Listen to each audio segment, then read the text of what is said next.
How do I even begin? How do I put into words the feelings I didn't expect to develop? Feelings that crept up on me, slowly and then all at once.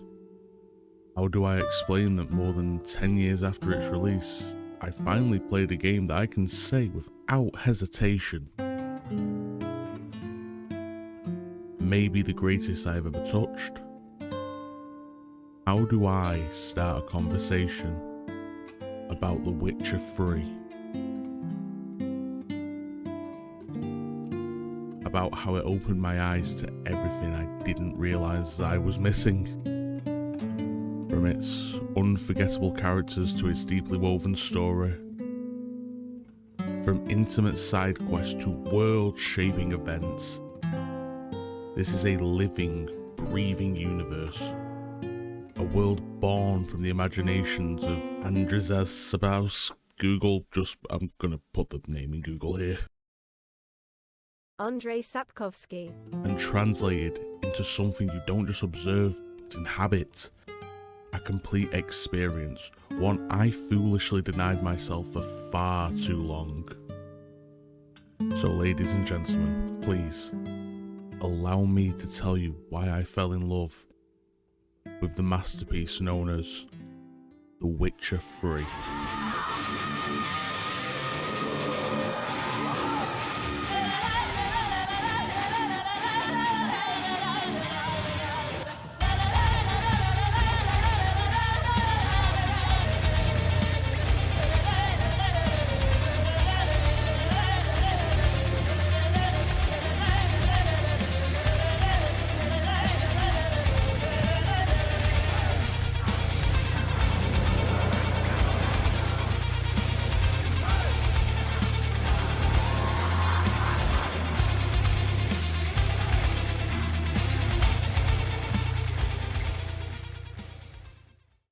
So, ladies and gentlemen, you know what? No, fuck the wig. This isn't going to be a retrospective or an in-depth breakdown of the story. No, this is going to be something from the heart, something personal. I'm going to tell you why I fell in love with The Witcher 3. I want to be able to put forward why this game belongs at the table of top 5, or even better yet, the top 3. So, again, please join me on this journey of The Witcher and all its beauty. And I can't help but think of a better place to start this journey than the man we play as, Geralt of Rivia.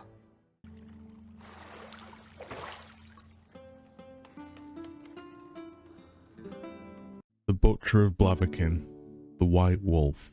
Geralt Roger Eric Dun Hout Belregard nailed it, or as we all know him, Geralt of Rivia. What can I say about this man? Stoic?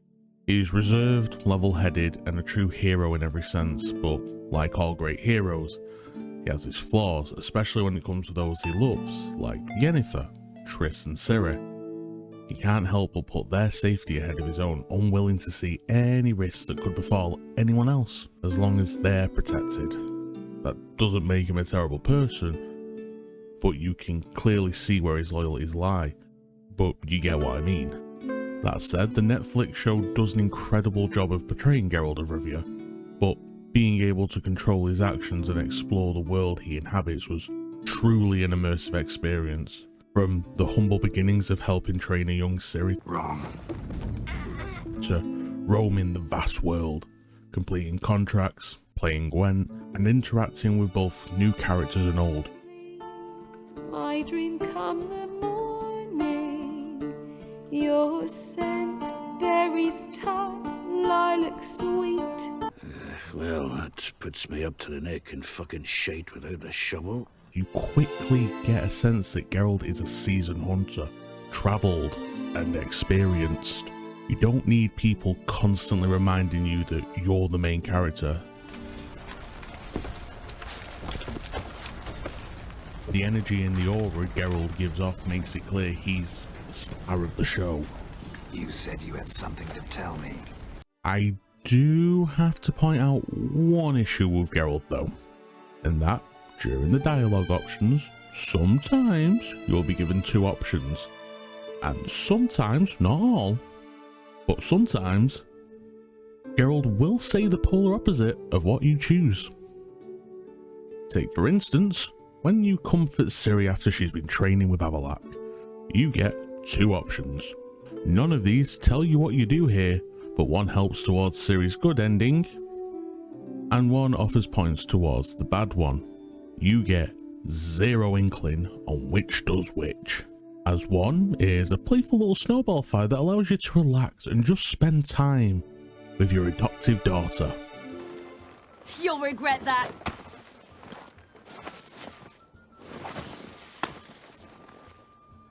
Where the other, you start hitting the kegger with a crazy times. Quirky little guy for sure. Wouldn't let it worry you. Not like you need to excel at everything. You're great with a sword, an excellent archer. Leave the magic to mages. Yeah. Pull me another.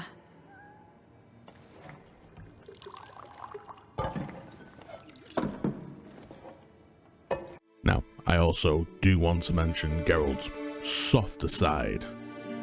He's got a kind heart beneath that gruffness, don't get me wrong. He can be brutal, cutthroat when needed. Please. Let me tell you where things stand. I'm looking for this woman, 'cause she's like a daughter to me.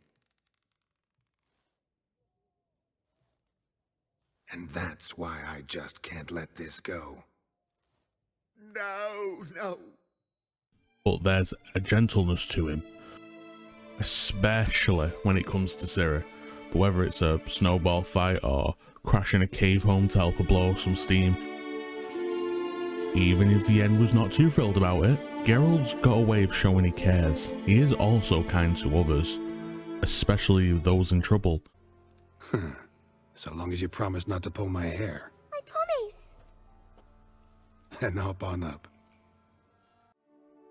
To me, there's not a drop of toxic masculinity in Geralt. He's more like an old school gentleman with a strong sense of what's right. Almost like a knight with his own personal code. And speaking of code, I fell in love with how he weaponizes his code so he can avoid doing tasks that go against his morals. Don't kill sentient monsters. Don't deal with politics. And others he uses to avoid situations he knows can only lead to trouble. No doubt Dijkstra ordered him killed. We'll need to protect him. Sorry, you're on your own. You've had your fill of politics, I understand. One is also to avoid being involved with mages, but if you know any Witcher lore, you know Geralt has a type. But that one truly speaks to me, the avoidance of killing sentient monsters. Be that Johnny the Godling in the Crone Swamp, a poor little guy who just wants his voice back, the numerous rock trolls that will talk to you if given them half a chance, or even the succubus in Novigrad. You gotta leave the city. And what if I don't? I'll have to kill you. How lovely. He is a killer for hire, but he has a conscience. He's the voice between worlds. The humans, even though he doesn't consider himself a human with how they've treated him, and the monsters, the creatures he's trained and studied to kill. Despite this training, he will try and help certain sentient creatures. He's the only voice between these worlds, the only person that understands both, and the outcomes can be tragic nightmares or, quote unquote, happily ever afters, but only by the choices you make. Now, speaking of the main man himself, Geralt of Rivia, and Geralt's code. Geralt operates under a code. Though it's more flexible than rigid, witchers are monster hunters for hire, often just working for gold. Geralt often finds himself making moral choices that go beyond simple contracts. Frequently questions the nature of good and evil, often siding with the lesser evil, or refusing to take sides at all. This moral ambiguity is a key aspect of his character, both in the books and games. Fucking hate planes. Fucking Fanticans everywhere. I fucking hate it, man. I'm just trying to make a law video. Fuck. You're recording that, aren't you, nigga? Yeah, I hate you. You don't just go through The Witcher. Well, in terms of game, you do. But it's an experience. You fight the horrors of the Wild Hunt, not just as, but with Geralt. You go through the trials of trying to find your adoptive daughter, Ciri, choosing who Geralt ultimately ends up with, Yen or Triss. From start to finish, you experience this with Geralt. Now we move on from Geralt to someone I would say equally, if not more important to the story.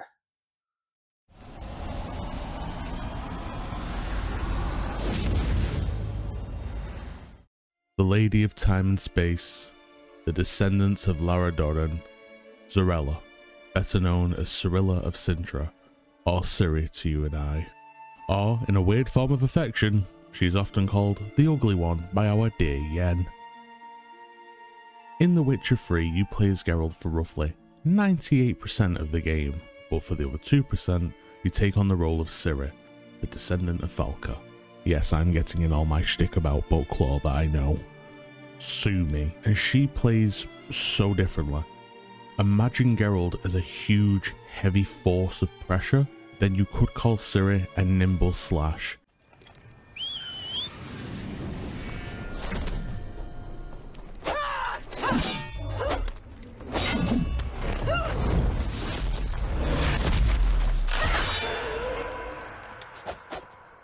See, I can do it too. It's swords as always, but there's a lighter feeling to it. Dangerous all the same. Using abilities like Blink, a flash step style move that replaces Geralt's dodge, allowing her to cover more ground and reach enemies faster.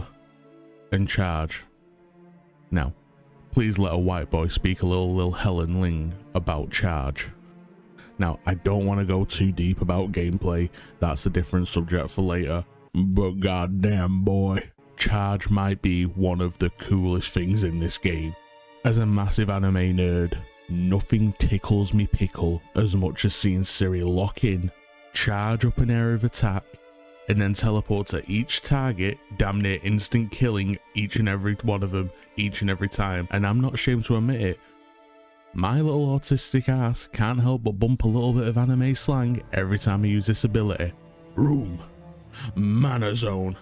And I'm saying it from the chest like a TikTok Yu-Gi-Oh player. I likes it. I likes it a lot. Now, where were we? At the start of the game's prologue, we see Ciri as this little girl training at Kaer Morhen, both physically and academically. You can tell she cares more about the former by how she converses with Geralt and Vesemir. But after the Wild Hunt jumps our asses and ruins the function. I've long awaited this, and you, White Wolf. No! We're limited to flashbacks that show us what Ciri's been up to leading to the events of The Witcher 3. Through these flashbacks we see how much she's grown. This small child Geralt considers a daughter is now fighting like a witcher, carrying herself with confidence. And if you know what this poor girl's been through, it's incredibly rewarding to see her not just surviving, but thriving. In one flashback she even deducts what a creature is and makes the required oils. I bet. The Wolf King got him. When did children get so smart? What'll we do when the Wolf King finds us? Good question. I've no silver, but I can make a blade oil. Oil? You mean like we make from rapeseed? No, a far more special oil. She's no longer a princess ripped from her kingdom, needing to be protected. She's a woman who's faced the world, and she's risen above it. I know some will point out that in the books she's self-sufficient before this, and you're right, 100%. But after she was a prisoner of Leo Bonahart, and we all know that experience was a very critical moment in her life, but I'm speaking purely from what the games present. We see a child grow into a highly capable warrior, something that both book readers and the game players can agree is fantastic to see. Now get ready for an amazing segue. Another thing that's fantastic to witness is the relationship between Geralt and Ciri when they're reunited.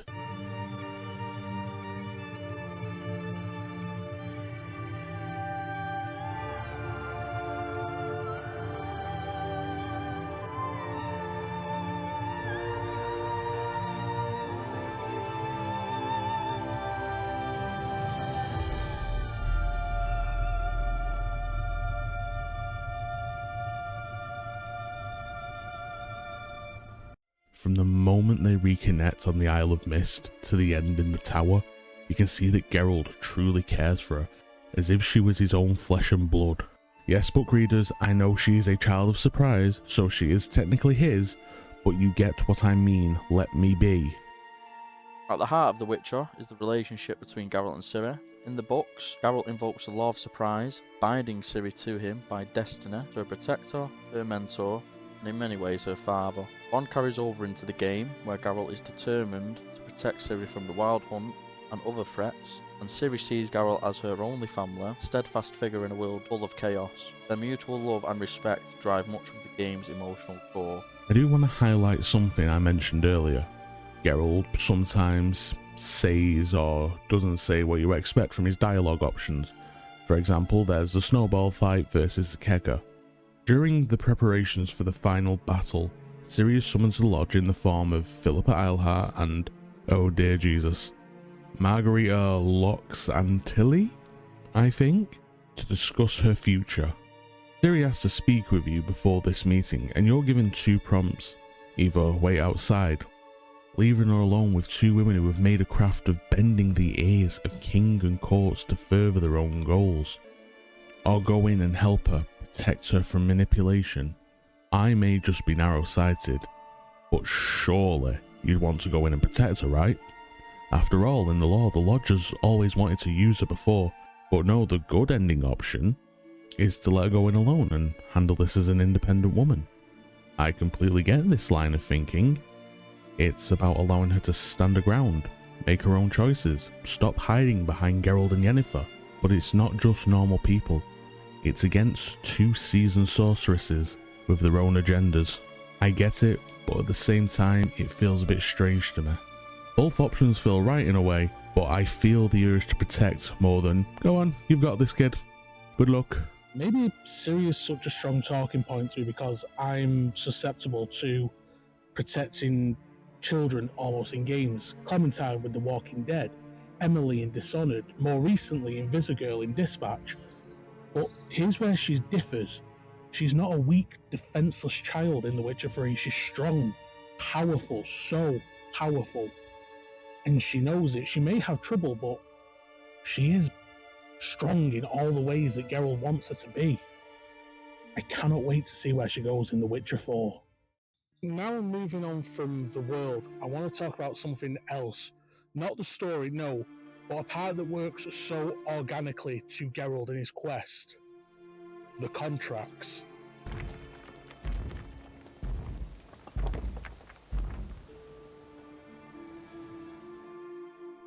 Throughout the world, you stumble upon notice boards, and cluttering them will be little tidbits of lore. Villagers talking about their new pigs or current state of the war between Rodania and Nilfgaard. But the main attraction of these notice boards is the Witcher contracts. Side mission style tasks that will challenge Geralt's monster hunting abilities, pitting you against horrors and fiends born of the conjunction of the spheres.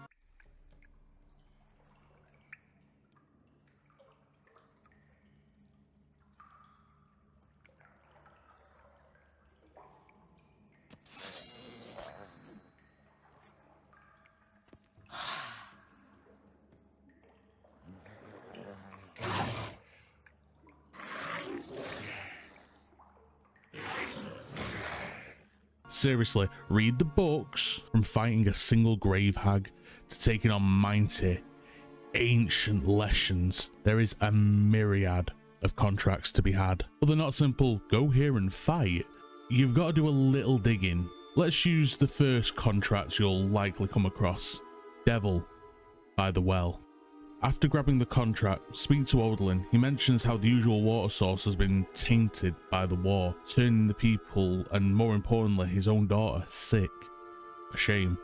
They have been told that she needs fresh water, and the only place that can provide it is the well. Unfortunately, the well seems to be having a haunting issue. It's time to get to work. Arriving in the area, depending on the time you arrive, you may even catch a glimpse of the Spectre, but let's ignore that for now. While investigating, Geralt discovers a diary written by a woman named Claire, which sheds some light on the contract. A little further on, upon inspecting the well itself, you come across a grim sight. A skeleton. Clearly, the remains of someone who was hunged.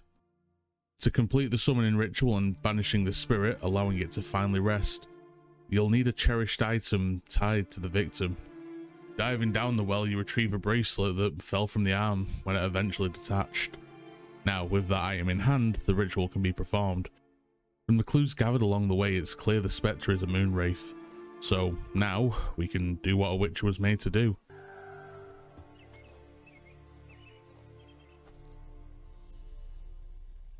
And the bracelet. Igni.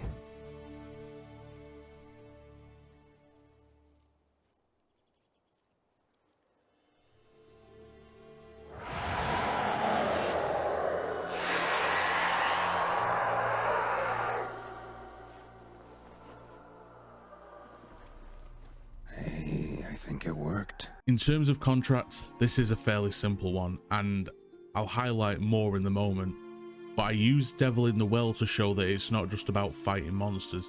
Each case has a story.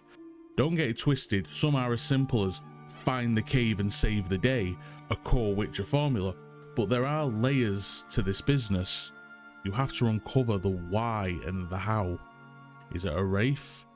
Then you'll need something personal to spirit to draw it out. Is it a reclusive creature? You'll need to lure it using sense.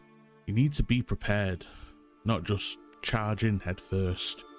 Now, I want to run down some of the contracts that I thought were special. I'm not going to rank them, I just want to give them the flowers. Deadly Delight. Yes, I know, ooh, pretty succubus lady lol goon. But the reason this one stands out to me is that despite being a very short contract, it was a time I remember being given the option to talk to my target and resolve the situation peacefully. No blood needed to be shed. It reinforces Geralt's code. Only slay violent monsters. In the heart of the woods.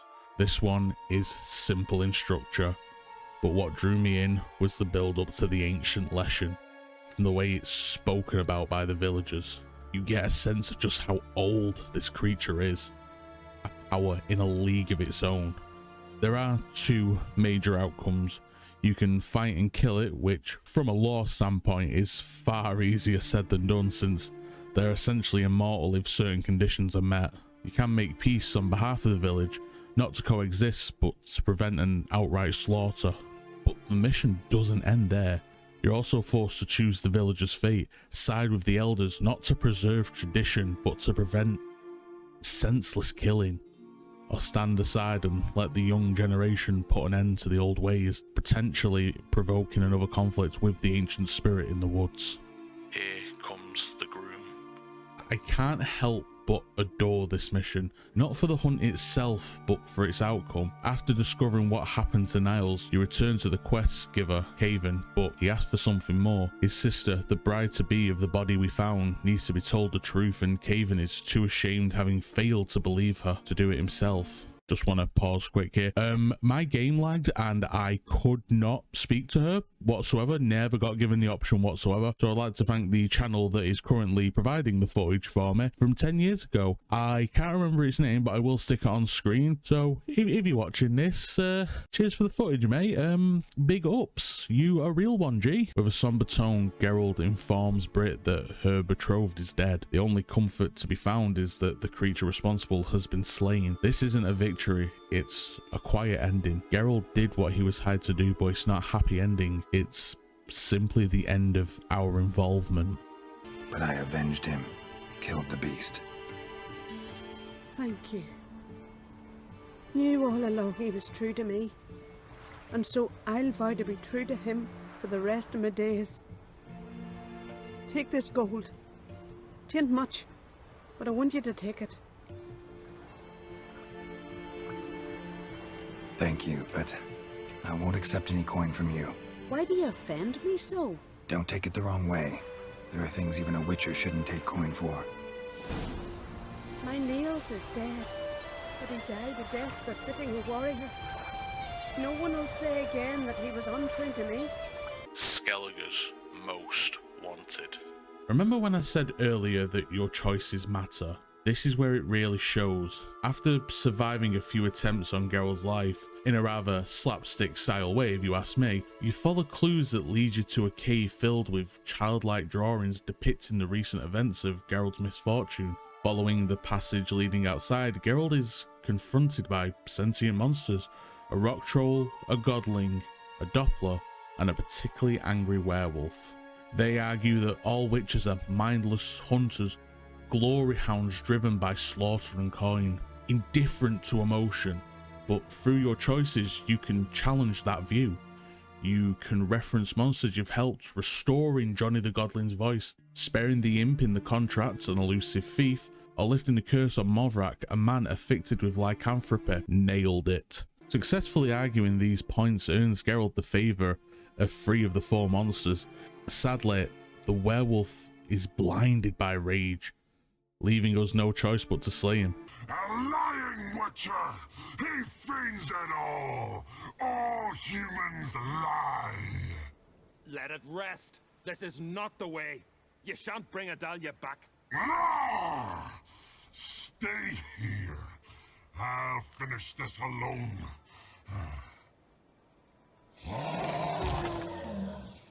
Once defeated, the Godling approaches us and explains the wolf's temperament changed after losing his partner. Even though Geralt isn't like other witches, he still carries that title, and that alone is enough to inspire fear and hatred among monsters. Skipping a contract is a shame, because not only is it a good way to earn gold, experience and new gear, you're denying yourself more growth for the world. How Geralt acts as a person, the choices he can make, yes, they're in the main story, but these little choices really show how you can shape your Geralt. Again, not talking primarily the story, but another more important than the contracts or side quests is the subplots. These world-shaping events, each area has one, and they are so intertwined to the economy of the world that ignoring them the second they appear is a crying shame. The subplots are perfection, in my opinion.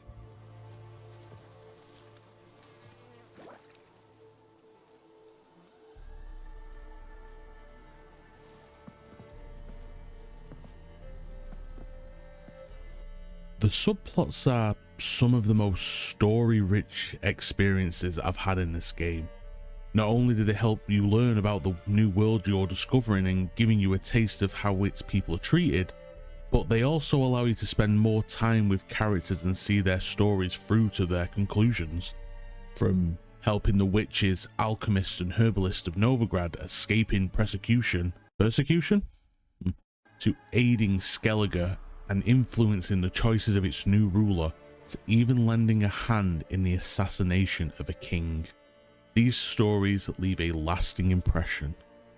This section will be shorter than the rest, but as much as I love the subplots to death, I don't want to take away from it just how truly good they are. I want to leave you with something to go and find. So please don't let the length of this subject reflect poorly on how much I admire it. The first major subplot you and I will encounter is in the aftermath for searching for Ciri in Velen.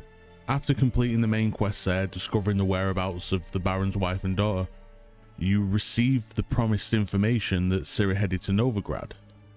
But there, the Baron makes a declaration. He's going to the swamp, home of the Ladies of the Woods, the ancient relics known as the Crones.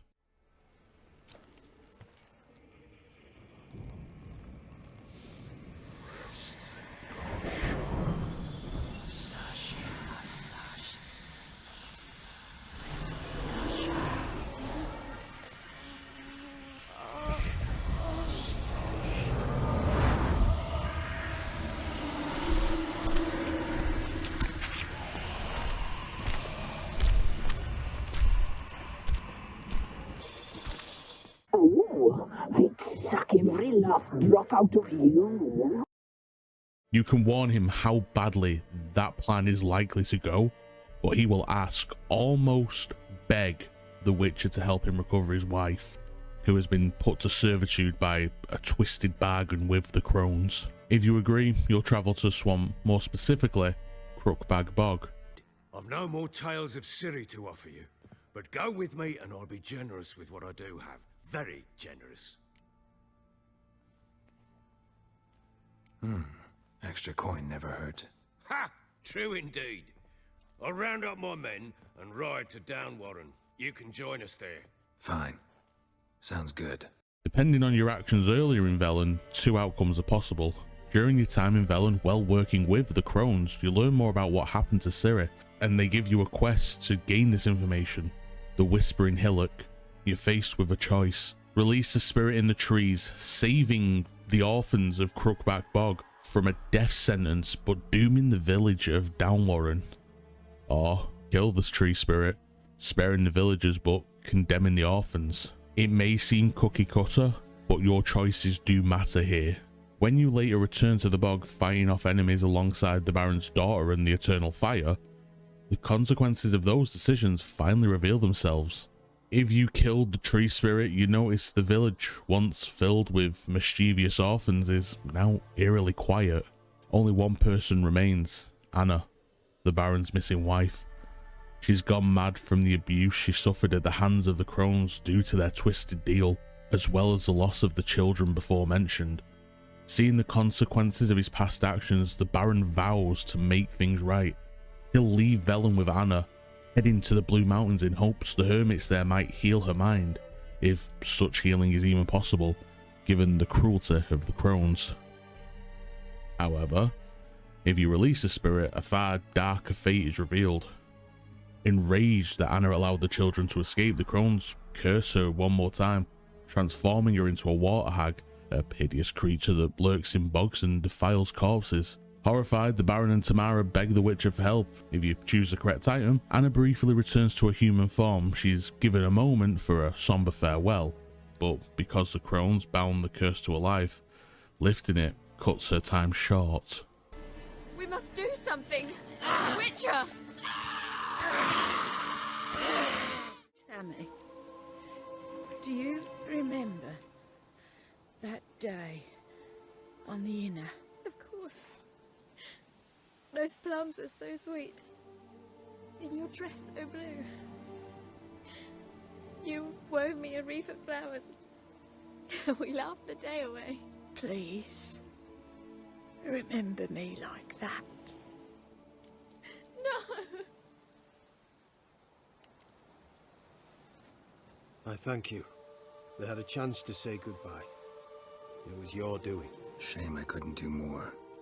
If you choose incorrectly, Anna combusts and dies in a horrifying moment, leaving words unspoken and feelings unexpressed. A family broken even further by this harsh post-conjunction world. Could be true. Fine, I'm taking this one. Sure as hell hope you're right. As do I. It's Anna! What have you done?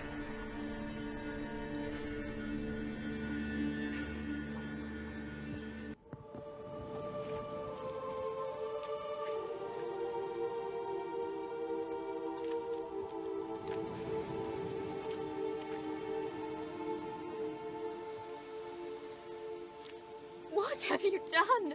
You were to save her! She burst into flames, hear me! My mother burned alive!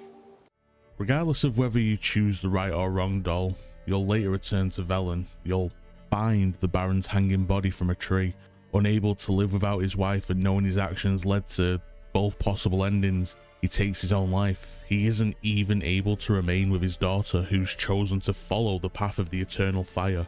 Ultimately, there is no happy ending to this subplot, only two different shades of tragedy. I hope this gives you a clear sense of what I'm trying to convey. In short, these stories are incredible. I can't praise them enough. The Baron's subplot is the exact moment The Witcher 3 truly clicked for me. After some research and scrolling through Witcher forums, I found that this was the same turning point for many other players. The pacing, the storytelling, the emotional investment pays off in ways that reward stepping off the beaten path and letting the world tell its own story. I won't say the Baron's storyline is the best, different strokes for different folks definitely applies here. You might find the King's assassination plot more compelling, but as an introduction, the Baron's tale truly stands as a standard bearer for the rest of the game. And again, I am leaving out a lot of details. I've only explained Velen, and I feel I've robbed you of that already. But these are changing to the world's economy. They are integral to the plot. Who knows, maybe I'll do a video ranking them one day, but you've got to experience them. We keep mentioning the world of The Witcher 3, and I feel it's time we shine light on it. This big, beautiful beast, all its growth and the things that inhabit within it. I think it's time we talk about the world.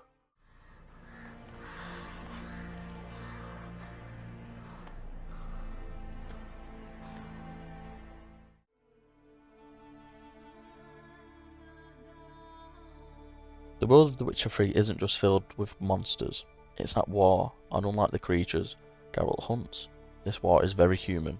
On one side, you have Nilfgaard, an empire from the south, led by Emperor Emhyr van Emrys. Nilfgaard isn't chaotic or reckless, it's disciplined, strategic, and relentless in its expansion. Opposing them is Redania, ruled by King Radovid, a ruler not driven just by war, but by paranoia and hatred. Under Radovid, Redania becomes increasingly brutal, especially towards mages and non-humans. What makes this war so interesting is that there are no true heroes. Every faction believes they're right, every leader is flawed, every decision has consequences. In the middle of it all stands Geralt, just trying to find Ciri in a world tearing itself apart. Starting off the game, officially, we arrive in White Orchid, and this immediately sets the aesthetic for villages throughout the rest of the game. A tavern, a blacksmith, and our humble mission board. The area surrounding the village is a wide open meadow full of monsters and points of interest. I believe its most powerful use as a location is depicting the aftermath of war. At the start of the game, your objective is simply to follow Vesemir. As you travel a short distance before the Griffin encounter, you pass trees grotesquely decorated with the hanging corpses of those lost to war. Makeshift posts are erected to display Nilfgaard's brutal victory over the White Orchid. We witness the remains of opposing soldiers, some adorned in tarnished armour, others barely dressed, draped in tattered rags. No matter the crime or judgment, one thing becomes painfully clear. Stand against Nilfgaard, and this is your fate. White Orchid gives you a solid understanding of what kind of things you'll encounter out in the wilds, villages, homes to those unfortunate enough to live outside the protective walls of cities built for royalty. During your travels through The Witcher 3, it's always worth to take the time to occasionally return back to White Orchid and just reminisce about where the game started. The bar fight with Vesemir, the location you slain the Griffin. It's just nice to pop back now and again and remember what's happened and why it started.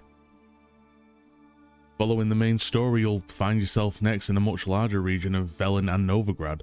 I bring them up together because they share the same bordered area with Velen covering the south and Novigrad, its jewel standing proudly in the north. What I truly appreciate is how widely different these two regions are. Velen is boggy, damp, run down, and shaped by the stomping of feet of endless battle, and yet it remains. Velen doesn't pretend to be anything else. There's no sugarcoating the mud. It's a swamp. From Hangman's Tree to Crookback Bog, Velen never lies. Even at Crow's Perch, the region's main stronghold, things aren't much better. The fortress itself feels like a mockery of stable construction. The bridge leading to it made of broken wood. The floors are soaked in mud, and nothing feels structurally sound. As you walk through the lands, this message is reinforced again. It's dark, dreary, and decayed. Trees wither, shallow pools of warped earth collect stagnant water, and at the roads leading to Novigrad are packed with hordes of people, desperately trying to escape the depression that seeps from every inch of this land. Moving north, we arrive at Novigrad. Bright grass, thick with life, trees in bloom, and a contrast of colours that suggests prestige and class. But if you look closer, Novigrad has been lying to you all along. Even in the capital city itself, from every brick house that provides a sense of warmth, security and comfort, there's another building leaning dangerously, threatening to collapse after being long forgotten. Novigrad is a city of duality, mixing high society with poverty, but the decor of the streets alone is only one layer of this twisted place. Upon entering the square, you see truth laid bare. Members of the Eternal Fire, the dominant religious cult of the Witcher 3, burning a witch and a Doppler at the stake for all to see. A spectacle, and more importantly, a warning.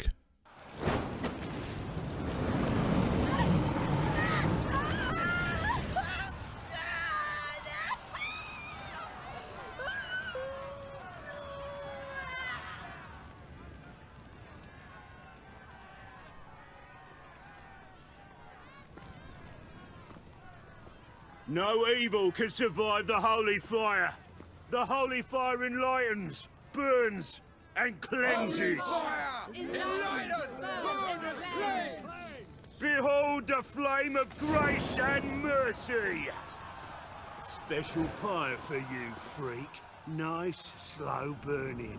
You'll beg for mercy in all the voices known to you, like the others of your species. None! I wanted only to live like you! Help me, kind folk! Please!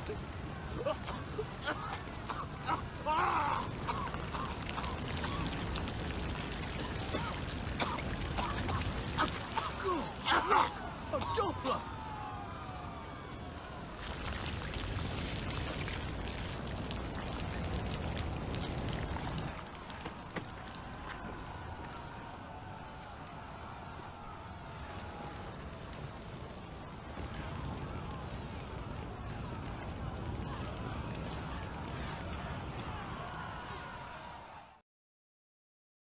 As a side note for gameplay, if you help Triss and the other sorceresses escape Novigrad during Novigrad's subplot, the Eternal Fire doesn't fade away. They simply turn their attention elsewhere. Dwarves, herbalists, alchemists, anyone who doesn't fall in line as a standard human, risks meeting the axe, the rope, or the pyre. For all the progress Novigrad appears to represent, bigotry runs far stronger in the veins of this city. Then non-humans.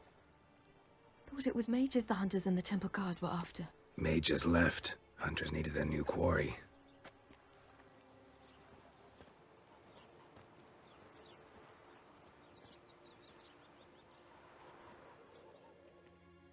Hatred and prejudice will never be eradicated, and witch hunts will never be about witches. To have a scapegoat, that's the key. Humans always fear the alien, the odd. Once the mages had left Novigrad, folk turned their anger against the other races, and as they have for ages, branded their neighbors their greatest foes. Yet within this massive map, featuring Velen and Novigrad, there is one place that feels almost like a breath of fresh air.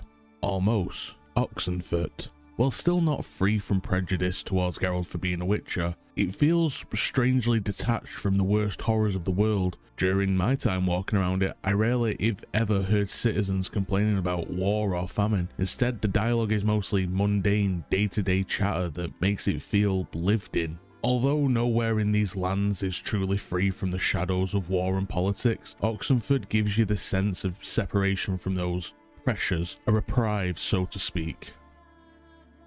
Oh, and I forgot to mention this in the Novigrad bit. Dom, who again gifted me this game, cheers bud, mentioned that in Novigrad, especially books, anyone can be a spy for anyone, and I thought that was quite interesting because there is quite a few characters that walk around with the name simply as Mysterious Stranger, and honestly I really appreciate that, like a little nod to people that read the books, like you know why they're called that, you know. God, this game's really good, innit? God, it's bloody good. Now, taking perhaps the worst boat ride across the sea,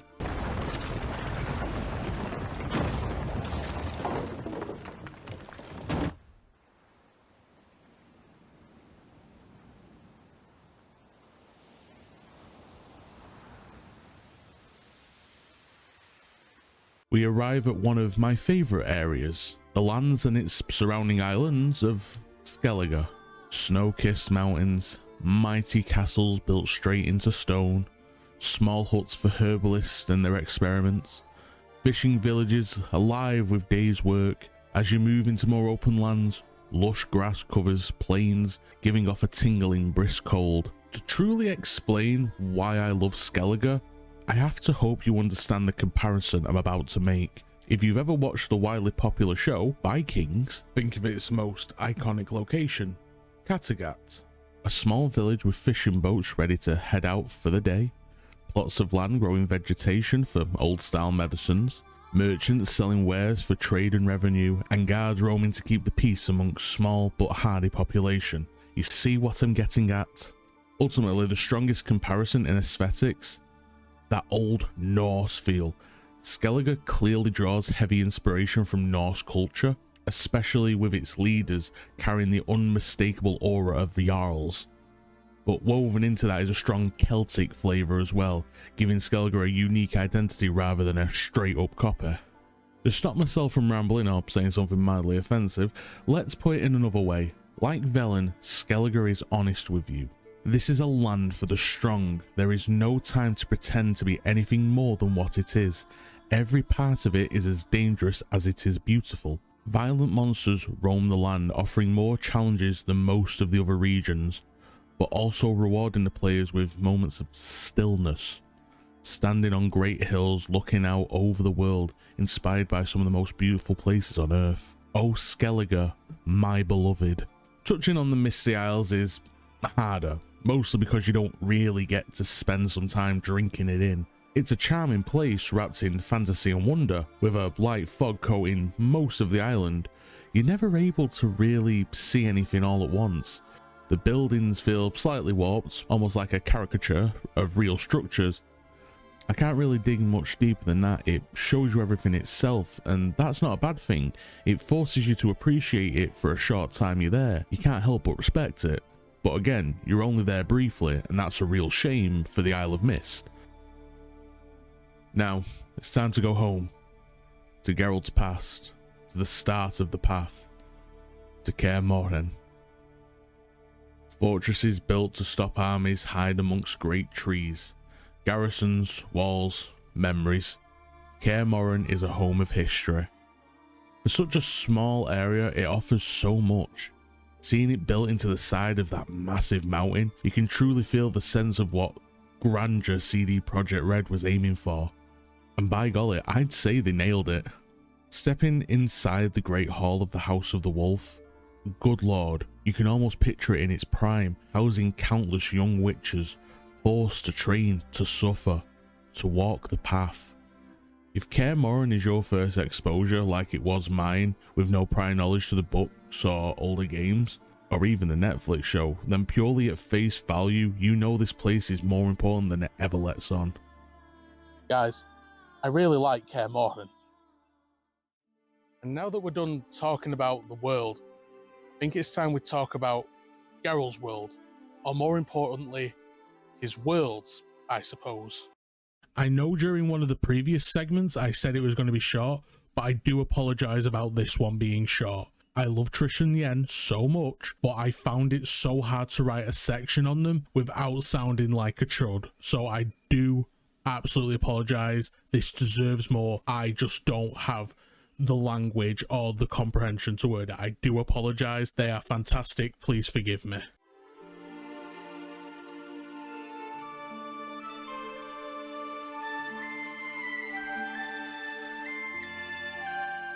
Yennefer, a woman who famously smells of lilac and gooseberries.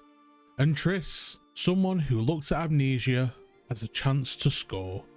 Both just lovely people. I'm not going to approach this with book knowledge, but with how the game presents them to you. As a first time viewer like I was from the get-go, I have to say this. The game wants you to choose Yen. Your first objective, once you reach White Orchid, is to find her. For a woman, raven-haired, violet eyes, dresses in black and white, riding in from Willoughby. And, strange as it sounds, Lilac and gooseberries. I mean, there is the whole Griffin thing, but, you know, fine, Yen. Most of the main missions require you to spend time with Yen. I know the chunk in Novigrad is with Triss, but majority of the missions that are like the big ones are centered around Yen. Ciri talks about Yen and Geralt. I know some choices have her talk with you about Triss, but the majority default options are all Yen based. Triss really had no fighting chance. But I'm lying. She did. For every moment the game does want you to choose Yen, Triss is shown as a more understanding, caring person. That's not to say Yen doesn't care for Geralt. She absolutely does. Even if you decide not to romance her, she still loves him for who he is. A platonic love, if you will. But she's portrayed as emotionally volatile. Annoy her and she will literally throw you through a portal.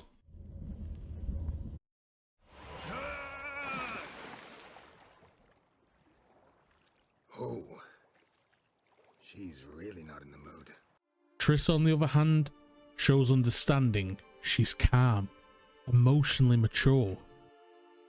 For instance, when you all meet at Kaer Morhen and your romance choice comes to a head, you either embrace Yen or Triss. The one you don't choose offers to give you a moment, but it's all in the delivery. Yen gives you a moment alone, sure, but she's sharp about it, almost rushing you along. The bed, it broke. Not a problem. We'll sleep on the floor. Spread out a hide and... Triss, meanwhile, is clearly sad but still gives you space, and quietly leaves as to not cause a scene. Time's short. Wild Hunt will be here soon. Maybe I'll give you two a moment. Triss, please. No, you must have missed each other terribly. A minute's delay won't hurt anyone.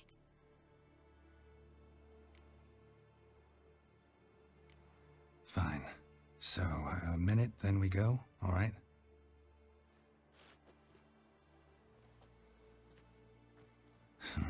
This is just a little awkward.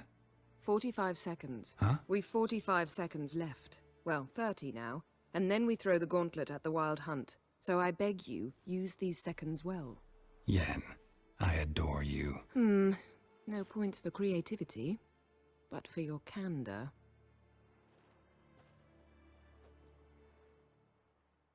Yennefer is the toxic ex you run back to. You love them, they're wild, motivated, annoying, but the adventure is always worth it. Triss is the comfortable relationship, the constant reassurance, nothing too wild, but she does hang live, laugh, love everywhere. And honestly, that feels like a fair breaking point for me. Another point I love from this game is while you're out on your travels as Geralt, you can stop by any lady of the night and have yourself a time, or you can romance Keira Metz and have a fantastic time, and Yennefer and Triss will not bat an eye, not once. But the second they find out you were with one or the other, oh, how dare you, Geralt, how dare you. It's the end of the relationship right there and then. Friend-wise, business-wise, they can work together, it's easy. But the second it comes to Geralt, they hate each other on sight. Absolutely the biggest ops in the game. I know we're not talking about DLC, and the vibe of the video has been that I don't know about the DLC, but Shani best girl, love Shani, fantastic Shani supremacy.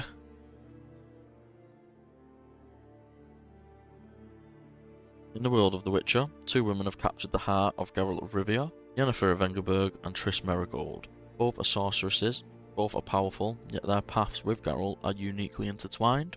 First we meet Yennefer of Vengerberg, sorceress of unmatched skill and formidable presence. Yennefer was adopted by the sorceress Tissaia de Vries. Her journey is one of resilience and a relentless pursuit of power. Yennefer's personality is a blend of sharp intellect and fierce independence. She's ambitious, often placing her own goals above all else. This drive can sometimes make her seem distant or even manipulative, yet Beneath this exterior lies a deep capacity for love and sacrifice, especially for those she cares about. But her ambition comes with a price. Yennefer's drive can sometimes lead her to make difficult choices, sacrificing personal relationships for the sake of the greater goals. This complexity makes her a captivating yet challenging figure. Now, let's turn to Triss Merigold. Known for her warmth and compassion, Triss is the embodiment of kindness, and she's a loyal friend to Geralt, and often finds herself at the heart of his journey. Triss's personality is marked by her empathy and warmth. She's approachable, gentle, and always ready to help those in need. Her loyalty to Geralt is unwavering, she often puts others before herself.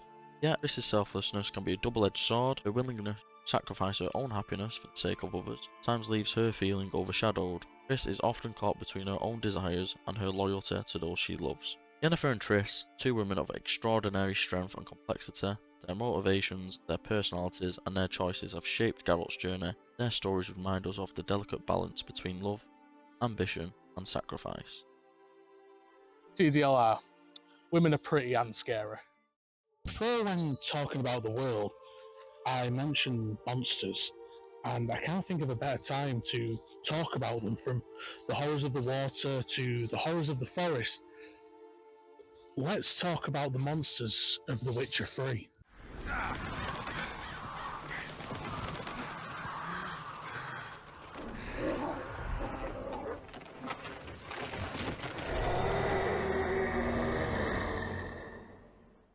Although not monsters in the traditional sense, I need to talk about the big bads from the very start, because they're one of the main reasons I wanted to make this video.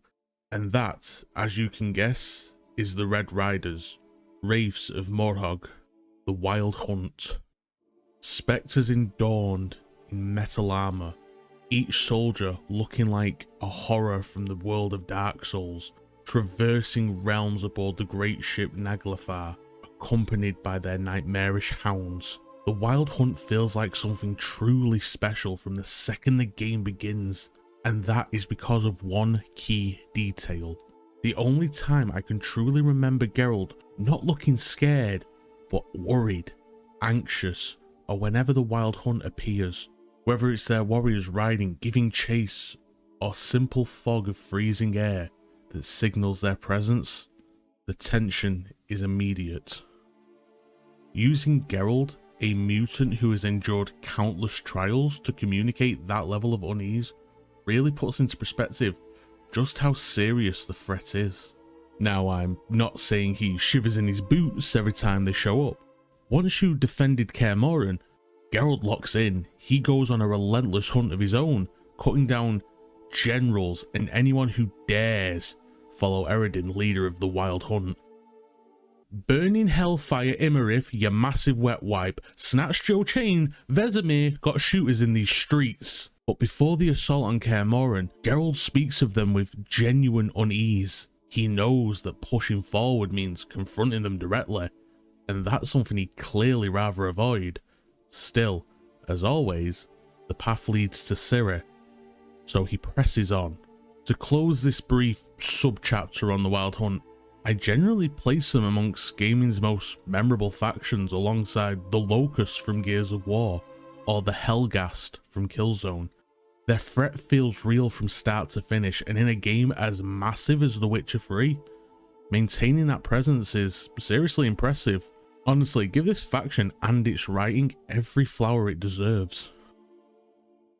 Now, let's get on to a little bit more of the traditional monsters. Ghouls and Arguls, Drowners and Water Hags, Neckers and Foglets.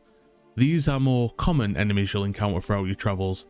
They're a nuisance more than anything. Unless they swarm you.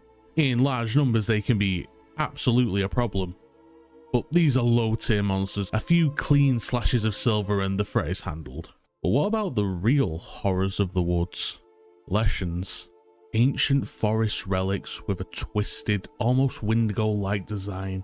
You could be walking through a thick woodland, hefty trees swaying ever so slightly in the breeze, only to look again and see a Leshen making its way through the woods. And you can tell, just by the first glance, this thing is different. Seeing a Leshen outside of the scripted boss encounter is hard to describe. There's no grand health bar reveal, no dramatic voice line from Geralt, just this towering creature that demands respect from its stature alone. Easily my most favourite monster design in the game. It doesn't just look incredible, it carries presence, elegance, authority, a true spectacle in creature design. If you would want something simpler though than ancient woodland gods, look no further than the humble rock troll. Thick stone hide paired with exactly the kind of strength you'd expect from something with the words rock and troll in its name. These brutes are no joke. Outside of the few you can actually talk to, they are a serious threat. Even on lower difficulties, a rock troll can take you out in just a handful of hits if you're careless. The first proper contract of the main story pits you against another iconic monster, the Griffin. These flying behemoths are a genuine threat, diving from above to stagger Geralt and control the pace of the fight. Without smart use of signs and preparation, these encounters can become much tougher. It's a fantastic early game boss that sets the tone for what's to come. While you can technically face the spirit in the well early, the Griffin is the first encounter that feels bigger than you, like you're climbing uphill in this battle from the very beginning. Am I rambling so I can talk about the Griffin a bit more? Absolutely, so let's move on. Outside of the DLC, there are 102 bestiary entries, and honestly, diving into them would be a video in on its own. I may have only highlighted a few here plus the main antagonist, but if you ever have a few spare hours and don't mind some reading, grab a lovely cup of tea and explore these creatures' bios. I promise you it's worth it. Some are simply reskins with slight variations, but honestly, the monsters of this world are to die for. And some of those monsters, I tell you, brother, they get it. There are a few things I want to highlight here because, let's face it, if you have remotely ever played some of The Witcher, you know it's bloody fantastic. I wouldn't be stood here looking like McNilfgaard fast menu food if I didn't believe this game was phenomenal in every regard.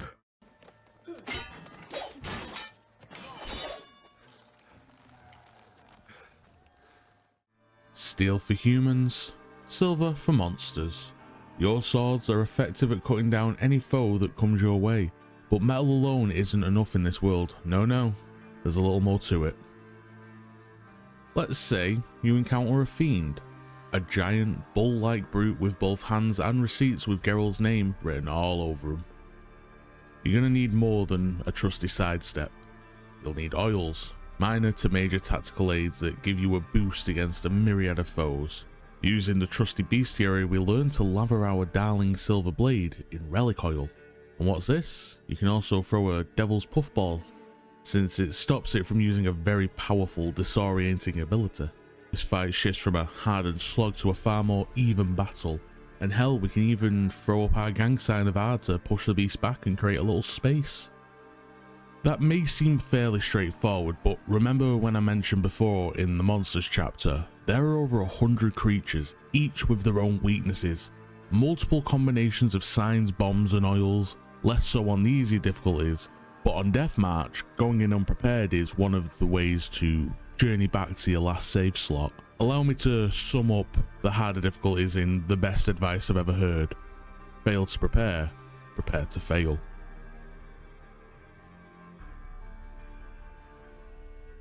We're diving into one of the most challenging and rewarding aspects of The Witcher 3, the Death March difficulty mode. First up, let's talk about what Death March mode actually is. For those who might not know, Death March is the hardest difficulty setting in The Witcher 3. It's not for the faint-hearted, enemies are tougher, your resources are limited, and every decision you make can mean the difference between life and death. Now, you might be wondering, why should you even consider playing on Death March? Well, there are a few great reasons. First, it offers a true test of your skills as a player. You'll have to master combat, strategy, and resource management like never before. Second, playing on Death March can greatly enhance the experience of the game's story and lore. You'll need to deep dive into alchemy, crafting potions and using oils effectively to survive. This makes the game feel more authentic and true to Geralt's role as a witcher. Before you jump into Deathmarch, here are a few tips to make sure you enjoy it as much as you can. Make sure you explore thoroughly, gather resources and always be prepared for tough fights, so look out for them potion formulas and oil formulas. Also, don't be afraid to experiment with different combat styles and potions. So if you are looking to elevate your Witcher 3 experience and truly understand the depth of its world, give Deathmarch a try. Trust me, it's worth it. Now, let's talk about gameplay a little more plainly. Perks, attributes, like most RPGs, these affect your stats either massively or subtly over time. Fairly simple stuff, but where The Witcher 3 does something a little different though is its mutation system. Upon killing an enemy, they may sometimes drop red, green or blue mutagens of varying strengths. The beauty of these is that when they're slotted alongside matching colour skills, they grant massive benefits from increased sign intensity and weapon strength to boosted vitality. Depending on how you build your Geralt, you're either going to be a walking wall of health or death incarnate. There's genuine freedom to shape your version of the character. Earlier, I mentioned oils and bombs. Well, let's add potions into that mix. Unlike signs, these aren't simply handed to you. You, or a paid alchemist, must craft them by gathering herbs across the land or looting the many foes you encounter. You'll collect the resources needed to prepare them for tougher threats, from health regeneration and poison resistance to blinding flashes and freshly brewed oils. There's always some piece of equipment that can tip the scale in your favour. Signs serve as the game's version of magical abilities. Where Geralt isn't operating on the same raw magic level as Yennefer or Triss, he can still pull off some seriously nifty tricks. With Ard, he can blast enemies back with a telekinetic shockwave, Igni lets him set foes ablaze, Axii can confuse enemies buying precious seconds in a tight fight, Yarden slows opponents and more importantly, weakens spectres and wraiths that would otherwise phase around like nightmares. And then there's Quen, the undisputed MVP, granting a protective shield that can tank any hit regardless of the damage output. Fantastic.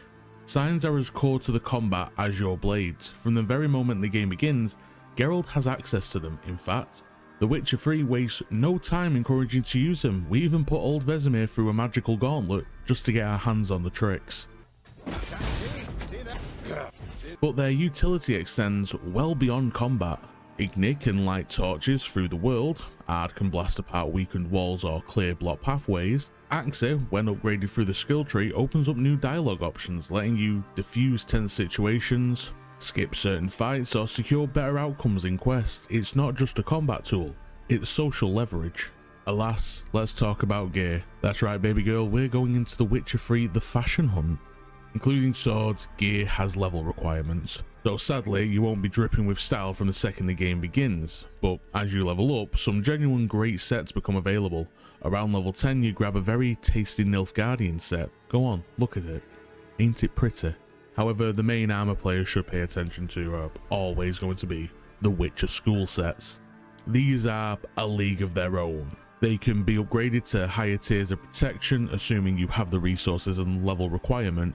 Each set feels purposeful, with bonuses that match the school's philosophy. The Wolf set plays like a jack of all trades, while my personal favourite, the Earth Sign set, leans into a tankier, heavier hitting build.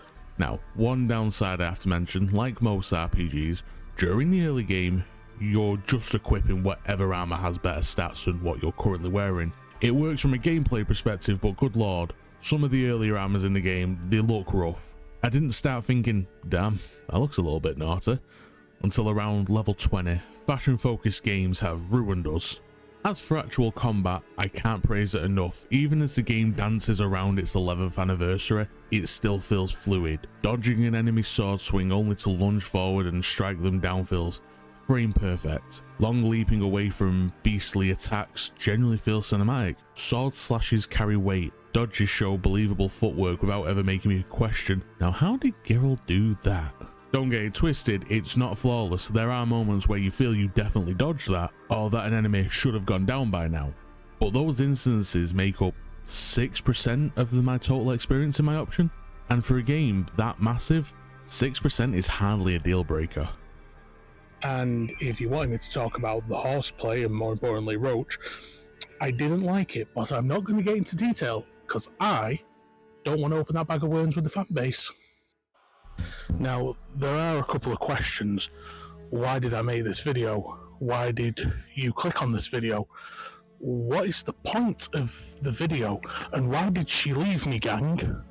This game came out 10 years ago, and it's been a long time since a game has moved me like that. The world politics, the gameplay, the story, everything about this game clicks in ways I never knew a game could.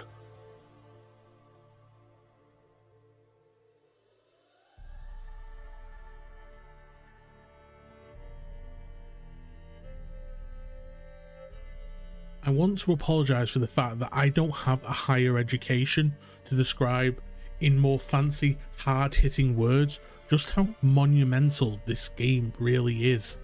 Since playing, my algorithm has been filled with content from its source material, theory crafting, cosplay, inspired music, fanfiction, short form video, mixing and matching styles for Geralt, people like myself, just wanting a chance to attach themselves to this game's legacy. There are other games that spark this kind of reaction, but The Witcher felt special. In today's world, there's always negatives, but when it came to Witcher related content, there was so little animosity to both the source and fan created work. It's almost as if it wasn't there. It was, but barely. A community I've seen since joining that's formed almost entirely on love for this beautiful beast of The Witcher.